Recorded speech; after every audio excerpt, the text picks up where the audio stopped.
Hi guys, Elaine here with Neon Owl. We are here with Nick, aka Mahalo, and we are here in Groove Cruise LA.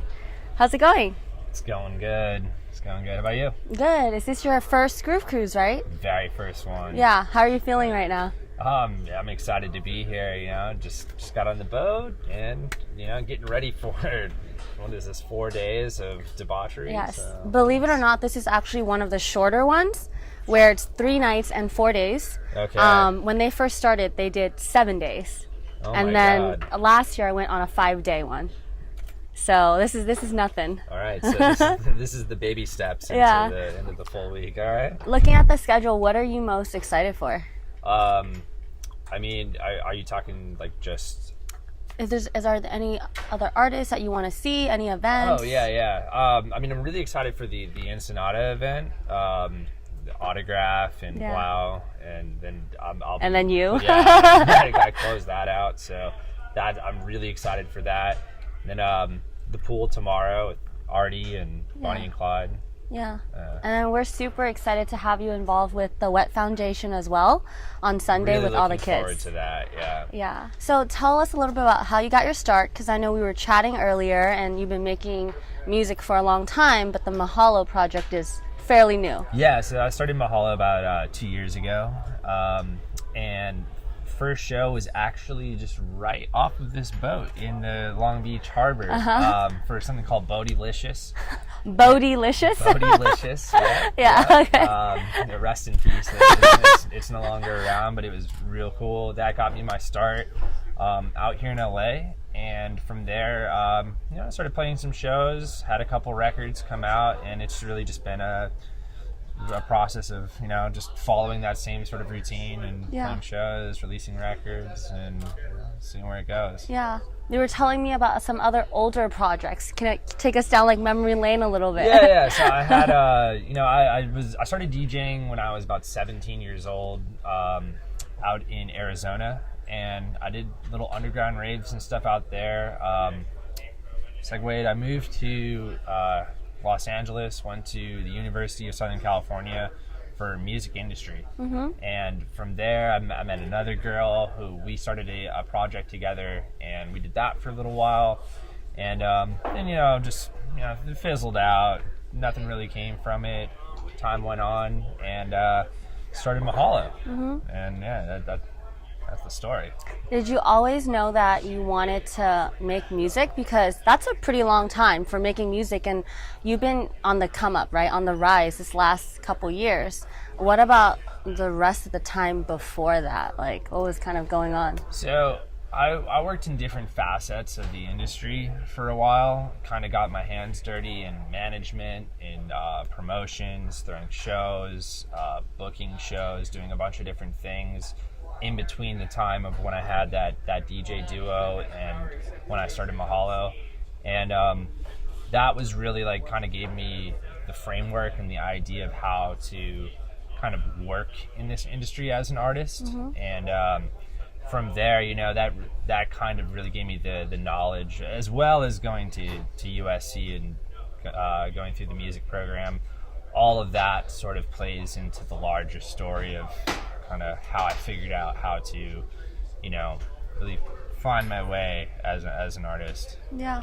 Do you think you found that way and like your style and like who you want to be and what you want to create as an artist?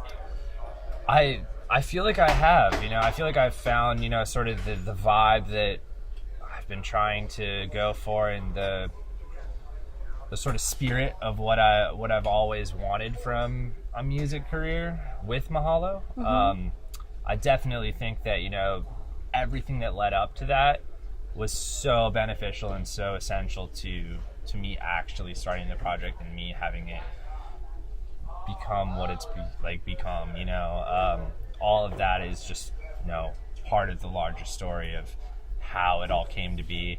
And I'm super grateful for everyone along the way that's helped me kind of make this happen. What do you want people to feel when they're listening to your music? Like something.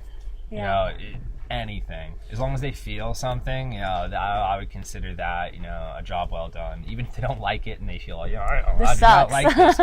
Hey, at least it made you feel something. Yeah. You know what I mean? Like, there's a lot of times when I hear music and it's kind of just in the background and it doesn't give me anything, and that's something I've always tried with my music and with my live performances, to really make people feel something, move them in some sort of way, whether it be good or bad.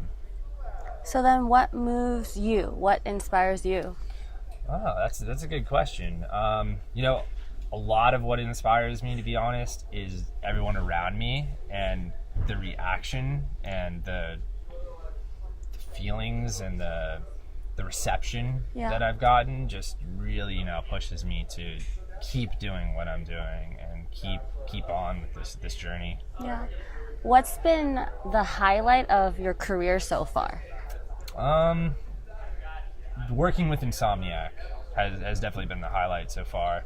I've gotten to play this year EDC, Nocturnal. Yeah, heard that was awesome. Now this, and coming up EDC Orlando in a couple of weeks. And I released a record with Insomniac earlier this year. And that entire experience has been so amazing, because I started going to Insomniac events when I was like 18 years old, and have been going to them ever since. What was the first event? What was the first? EDC 2010. Okay. Actually, no. Together is one, but that was like a collab. So the first only Insomniac event was EDC 2010. But anyways, getting to work with them has just been a dream come true. Like it really has just been if the young me could see this, I would be creaming my pants. Then what about the opposite of that? I'm sure it's been a roller coaster as an artist. Of course. Yeah. What have been some of your lowest lows? Well, there's been some releases that obviously don't go as well as planned. That can kind of hit you pretty hard as an artist when you put your heart and soul into something and it's just doesn't take off. It's not getting the download. It's not getting. Doesn't take off for one reason or another. There's tons of things that can go wrong, and sometimes they just don't hit. And kind of that's been a learning curve. Is expect nothing, and then you can sort of go from there. The lower your expectations are, I feel like the better your happiness and the overall sort of enjoyment from it all will be. Yeah. Like, what do you typically do to rebound from that? Like, I'm sure a lot of artists, would like some advice as far as like when you kind of hit that low, or you feel like you're in this you're stuck somewhere. Like, what do you do at that moment? I try to take some time off and kind of remove myself from everything and try to really just separate my mind and my well-being from the industry, because I have a tendency to just be fully in it all the time, always on the clock, always working on stuff, always answering emails or responding to stuff, working on tracks, working on different projects and stuff. And when I hit a block like that, I try to just completely shut off from everything, take some time to myself, revisit it once I'm feeling it, and that tends to work for me. Okay. All right. Well, we want to get to know you a little bit better as a person as well. So we have a bunch of random questions for you. All right. So first is, what superhero would you be? Superhero. If you got to choose.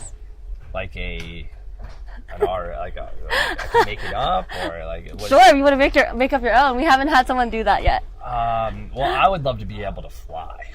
That would be pretty damn cool. Okay. Where would you fly to?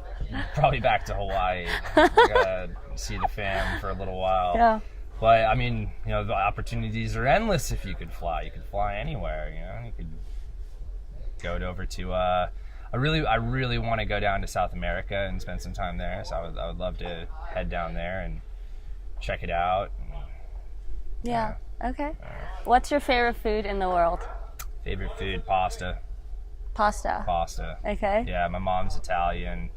Grew up even though I was in Hawaii, my mom was always super Italian, and pasta and different kinds of, you know, meats and stuff all the time. Yeah. It was amazing. If you can go back in time and meet anybody in the world, who would that be? Back in time and meet anybody, probably Bob Marley. Yeah. Yeah, Mahalo collab.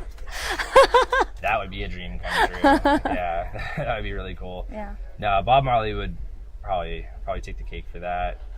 That or Bradley Noel. Okay. I growing up in Hawaii, just, you know, Yeah. reggae music and, you know, punk ska is huge out there. So Yeah. it's definitely sort of like my roots. LA or Hawaii? Tough question. Been out here for a while. Obviously, like, you know, I love Hawaii, but I'd have to say probably LA, just because of like everything that's happened since I moved here. I just love the city so much. There's so much going on, so many cool people. For like, you know, dance music, it's really the place to be. And so if I wasn't in dance music, I'd probably say Hawaii. But since I have, you know, business in dance music, I'm gonna have to go with LA. So at Neon Owl, we're all about bringing people together in the dance music industry, whether that's artists or groove crews with fans, to give back to those that are less fortunate. Is there a specific cause or charity, something you feel like people should pay more attention to, or something that's close to your heart? No, I do want to do a lot of charity work for venues and places that I get to travel to down the road. I haven't been able to so far. Yeah. But one of my big aspirations for the Mahalo project is to do a lot of, like, you know, overseas sort of charitable events and things like that pertain to the location where the event is taking place. So, you know, hitting places like Thailand and India, and you know, doing different kinds of charitable events there that benefit the communities is really my sort of vision down the road for what I hope to accomplish with Mahalo. And I think this week you'll kind of get a taste of that, because with the WET Foundation, you know, they work with so many orphanages, like in Mexico. So we're bringing the kids to us this time, and so you'll get a little taste of that this weekend. Yeah. It's going to be so awesome. I'm really looking forward to it. Yeah. And last question is, what do you feel like the music industry or the world could use a little bit more or less of? Little less greed and corporate sort of mentality. I've noticed that the music industry is just getting more and more corporatized over the years. And I mean, some of that stuff is unavoidable to a certain extent, but I think like a lot more giving back. I feel like the music was really designed in the first place to be very inclusive, and like even though that's not necessarily going away, I think the money isn't necessarily being shoveled in that same direction, you know, and I would like to see a lot more of giving back to the communities that give so much to us when maybe there's a future collab in the works. Let's see, so more or less of, and then lastly, for your fans watching, what do you have to say to them? Aloha, and keep following everything. I have a lot of things coming up. Some really cool releases, a couple cool collaborations with new vocal artists, and I'm just really excited to put it all out and you know, see how the world takes it in. Awesome. Well, thanks for coming on, and we can't wait to catch both of your sets and then to hang out on Sunday. Thank you. All right, mahalo everyone.